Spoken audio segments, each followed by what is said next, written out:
ಮತ್ತೊಂದೆಡೆ ಉಪಚುನಾವಣೆ ಗೆಲ್ಲಲಿಕ್ಕೆ ಕಮಲ ಪಡೆ ಏನು ಸುಮ್ಮನೆ ಕೂತಿಲ್ಲ, ಭಾಳ ತಯಾರಿ ಮಾಡ್ತಾ ಇದೆ.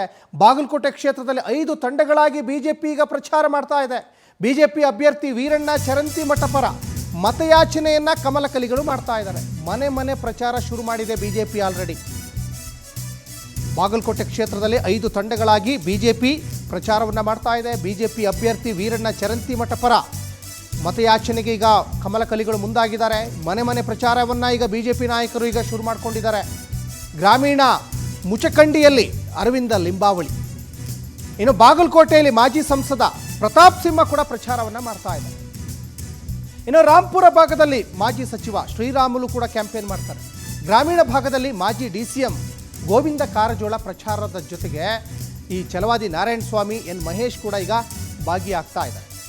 ನೋಡಿ, ಬಿಜೆಪಿ ಪಾಳ್ಯದಲ್ಲೂ ಕೂಡ ಘಟಾನುಘಟಿ ಲೀಡರ್ಗಳು ಈಗ ವೀರಣ್ಣ ಚರಂತಿಮಠ ಅವ್ರನ್ನ ಗೆಲ್ಲಿಸ್ಕೊಂಡು ಬರಲೇಬೇಕು ಅಂತ ಈಗ ಪಣಕ್ಕೆ ಬಿದ್ದಿದ್ದಾರೆ ಅನ್ನೋದು ಕೂಡ ಗೊತ್ತಾಗ್ತಾ ಇದೆ. ಅದರಲ್ಲೂ ಬಹಳ ಮುಖ್ಯವಾಗಿ ಬಿಜೆಪಿ ರಾಜ್ಯಾಧ್ಯಕ್ಷ BY ವಿಜಯೇಂದ್ರ, R ಅಶೋಕ್ ಇರ್ಬೋದು, ಅಥವಾ ಇನ್ನು ಗೋವಿಂದ ಕಾರಜೋಳ ಅವರೆಲ್ಲ ಕೂಡ ಈ ಉತ್ತರ ಕರ್ನಾಟಕ ಭಾಗದವರೇ. ಗೋವಿಂದ ಕಾರಜೋಳ ಇರ್ಬೋದು, ಹೀಗೆ ಸಾಕಷ್ಟು ಜನ ಲೀಡರ್ಗಳು ಈಗ ವೀರಣ್ಣ ಚರಂತಿಮಠ ಅವ್ರನ್ನ ಗೆಲ್ಲಿಸಲೇಬೇಕು ಅನ್ನುವಂತಹ ಒಂದು ನಿಟ್ಟಿನಲ್ಲಿ ಅಬ್ಬರದ ಪ್ರಚಾರವನ್ನು ಮಾಡ್ತಾ ಇದ್ದಾರೆ. ಯಾಕಂದರೆ ಈ ಗೆಲುವು ಬಿಜೆಪಿಗೆ ಖಂಡಿತವಾಗಲೂ ಕೂಡ ಬೇಕೀಗ.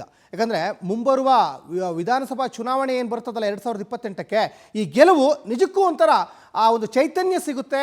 ಆ ಪಕ್ಷಕ್ಕೆ ಮತ್ತಷ್ಟು ಒಂದು ಹುರಿದುಂಬಿಸುವಂತಹ ನಿಟ್ಟಿನಲ್ಲಿ ಈ ಗೆಲುವು ಸಿಕ್ಕಿದ್ರೆ ಸಾಕಷ್ಟು ಕಾರ್ಯಕರ್ತರಿಗೂ ಚೈತನ್ಯ ಸಿಗುತ್ತೆ ಅನ್ನೋದು ಇಲ್ಲಿ ಸ್ಪಷ್ಟವಾಗಿ ಗೊತ್ತಾಗ್ತಾ ಇದೆ. ಬಿಜೆಪಿ ಅಭ್ಯರ್ಥಿ ವೀರಣ್ಣ ಚರಂತಿಮಠ ಕಳೆದ ವಿಧಾನಸಭಾ ಚುನಾವಣೆಯಲ್ಲಿ ದೊಡ್ಡ ಅಂತರದಲ್ಲಿ ಸೋತಿರಲಿಲ್ಲ, ಭಾಳ ಕಡಿಮೆ ಅಂತರದಲ್ಲಿ ಸೋತಿದ್ರು. ಒಂದು 5,000 ಒಂದು ಮತಗಳ ಅಂತರದಲ್ಲಿ ಸೋತಿದ್ರು.